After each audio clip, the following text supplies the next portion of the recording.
It's time for Agriculture, presented by Turkana Farms in Germantown, New York, a small-scale producer of heritage breed livestock and a wide array of vegetables and berries on just over 39 acres. They also produce a full array of garden vegetables, many of them heirloom varieties raised naturally, as well as an assortment of berries, including raspberries, blackberries, gooseberries, black, red, and white currants, mulberries, and elderberries. And now, here's Troy Spindler. Turkana Farms is transitioning, as Mark revealed in last week's bulletin. By this time next year, the land will be under someone else's watch, likely under a different name as well. With that knowledge, we've had to adjust our plans for this year quite a bit, and reimagine our visions for the following years quite a bit more. What will Victoria and I do after this year? Where will we live? I don't have answers for these questions, but I can say that I've been in this position before. Being accustomed to seasonal work, I know that it's too early to worry about these things. The opportunities that will be available at that point do not yet exist. There are more pressing issues to worry about right here, right now. For instance, the chickens need a new, clean coop. The pigs need warmer, drier shelter. And the sheep, well, the sheep need lots of love and affection, as always. No matter how far into the clouds we are as we speculate about the future, the farm has a way of bringing us back to the ground, literally. Our pair of retired pigs has been of particular concern lately, considering the cold and rainy weather we've had. The sheep have nothing to complain about, as their fancy new barn keeps them perfectly happy. But Possum and Vernon, on the other hand, are stuck with their beat-up old metal structures. They've grown accustomed to one farrowing hut in particular that Peter S. patched up a while back.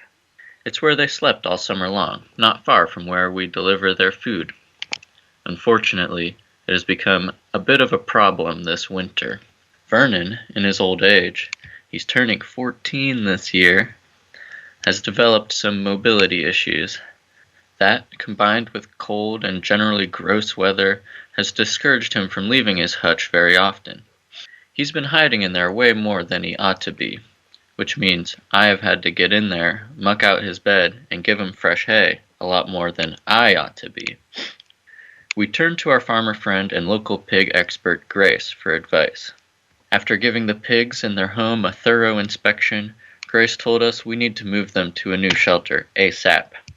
It needed to be bigger, with a larger entrance, so that Vernon can have an easier time getting in and out, and I can have an easier time mucking it when I need to.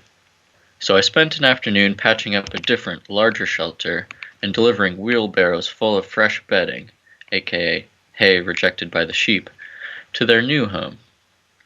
I made their bed, but could I get them to lie in it? It was a pretty easy sell for Possum. She loves fresh hay and came over to observe as I brought all the hay from the barn.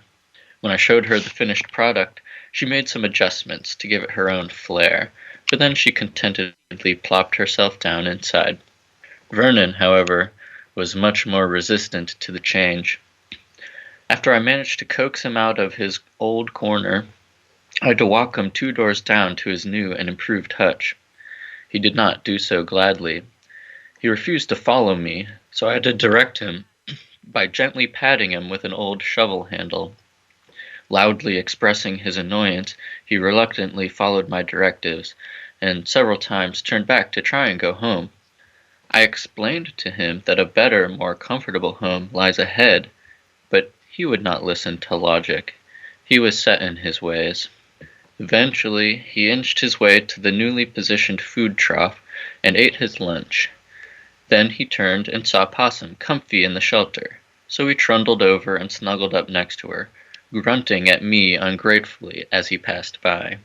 Success. The next morning, he was up by the food trough waiting for me before I even got there.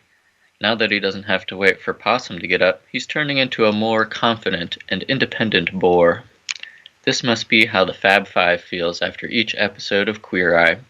We like to joke that Possum and Vernon are an old married couple. They grunt and gripe at each other from time to time, but I can tell they care for each other. Possum is more capable, so she has adopted the caregiver role. She lies next to him, keeping him warm, and she leaves behind ample grain portions for him. Whenever I bring them fresh bedding, she scoops it up and places it in the hutch.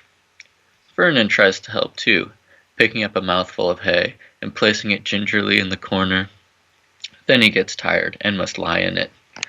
But I can see the caring effort. As I see Vernon spooning Possum, who's nearly twice his size, I wonder what has kept their marriage stable all this time. 6 whole years. What sort of unsolicited advice would they give to Victoria and me as we take our own step into married life? Maybe they would say, "Don't go to bed hungry," or "It's the big things that matter." I guess as much as the farm brings you down to earth, it can just as easily send you back up into the clouds. Well, if they were really talking, or we were really listening, the answer would be simple. Don't ask us, ask each other. Agriculture is underwritten by Turkana Farms, LLC, a small-scale producer of heritage-bred livestock and a wide array of vegetables and berries on just over 39 acres in Germantown, New York. More information, 518-537-3815.